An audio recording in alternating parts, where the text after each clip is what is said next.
Я хочу предложить свой инструмент, который делаю сам. Он называется шум дождя. Вот это 2,5 метра. Сейчас продемонстрирую, как они звучат.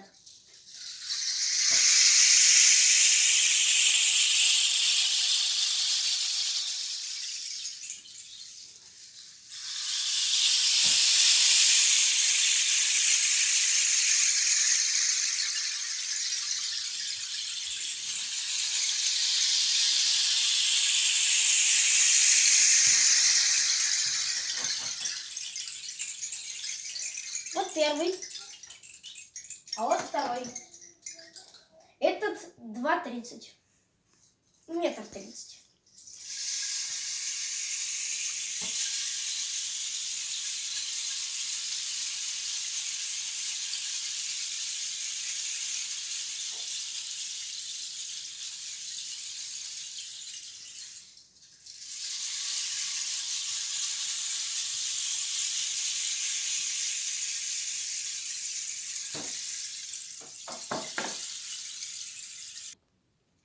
Делаю другие такие же шумовые инструменты. Цены объясню в описании.